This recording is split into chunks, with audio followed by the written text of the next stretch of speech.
Hello friends, in today's video, we will learn about the aspects of human rights included in Indian Constitution. We know the Indian Constitution contains a great deal of human rights ensured in it. It is a treasure trove where plenty of human rights is protected. It is one of the most right-based constitutions of the world and contains many aspects from UDHR. The Indian Constitution provides the spirit of human rights in its preamble, in the fundamental rights, and in the directive principles of state policy. So especially in these parts, in the preamble, in the introductory part, and in part 3 and part 4 of the Indian Constitution, we can find a lot of human rights. Do you remember the preamble of the Indian Constitution? What are the highlight words that you remember from the preamble? Let us quickly see the preamble of the Indian Constitution. It reads, "We, the people of India, having solemnly resolved to constitute India into a sovereign, socialist, secular, democratic republic, and to secure to all its citizens justice, social, economic and political, liberty of thought, expression, belief, faith and worship, equality of status and of opportunity, and to promote among them all fraternity, assuring the dignity of the individual and the unity and integrity of the nation.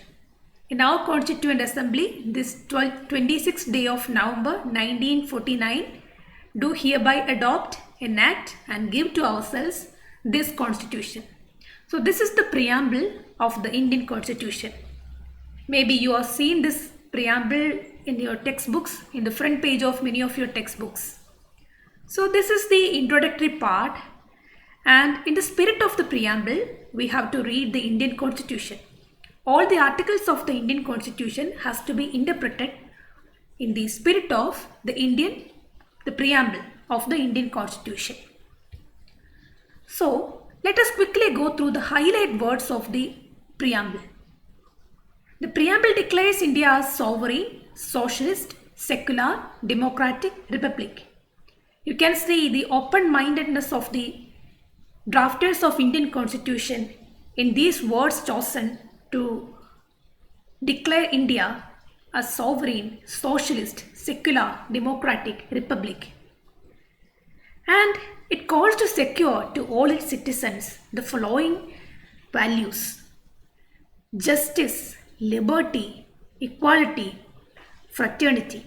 And these are the key words that you will notice in the preamble from the human rights perspective. So all these are the values that we seek. All these are the values that we need to protect when we speak about human rights. So these are the essence of Indian Constitution. The preamble is the spirit of the Indian Constitution, and these values are declared in the preamble itself. And what all kinds of justice? Social, economic and political justice. What all kinds of liberty? Liberty of thought, expression, belief, faith and worship. The equality of status and opportunity. And finally, fraternity, assuring the dignity of the individual and the unity and integrity of the nation.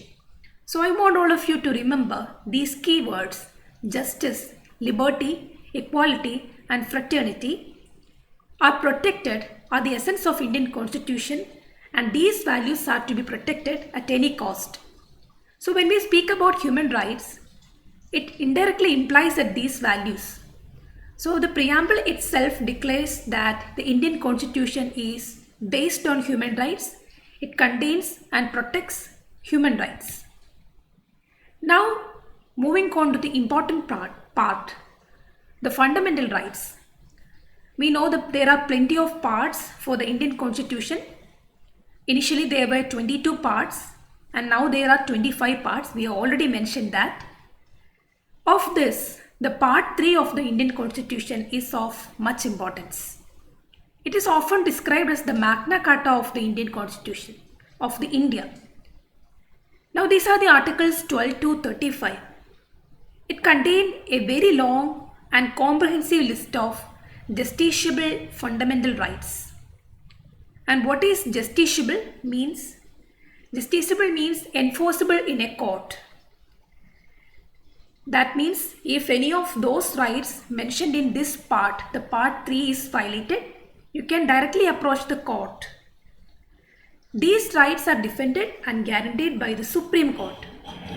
If any of the rights in the fundamental right part in the part 3 is violated, you can directly approach the Supreme Court and file a case. So that is the provision that is available in India with regard to the fundamental rights. They are ensured in the Constitution and they have very high impact. Now what are the fundamental rights? We will see what each article is mentioned in the coming session. Now let us quickly go through the essence of the fundamental rights part. All the rights that are described in the fundamental rights part can be divided into 6. The right to equality. Articles 14 to 18 of the Indian Constitution deals with the right to equality. You will see what all kinds of equality are protected in those part. Then Articles 19 to 22 protects the right to freedom.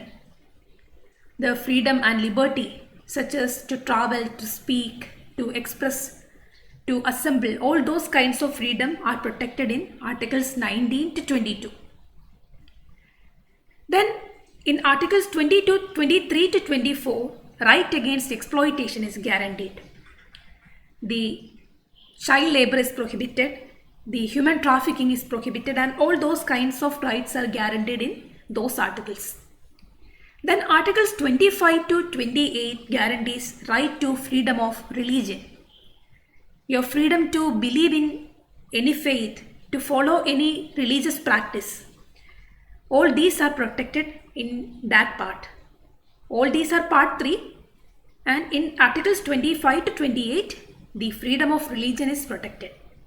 Then Articles 29 to 30 ensures cultural and educational rights, like the minority rights, the rights of minorities to establish educational institutions. All those kinds of rights are mentioned in Articles 29 to 30. And finally, the Article 32 mentions the right to constitutional remedies, like what you can do if one of your human rights is violated. And all those kinds of aspects are included in Article 32. So there are 6 categories of rights in fundamental rights. We will go through each of the articles and understand the essence of those articles. Broadly, all those articles in the part 3 can be divided into 6, and this is the essence of it. Plenty of rights are guaranteed in this part, and this part is the most important part of the Indian Constitution. It is called the Magna Carta of the India. I hope you got a broad understanding about the preamble as well as the fundamental rights part. We will get into more detail about the fundamental rights and later about the directive principles of state policy. I hope now you have an understanding about the human rights protected in the Indian Constitution up to this part. Thank you.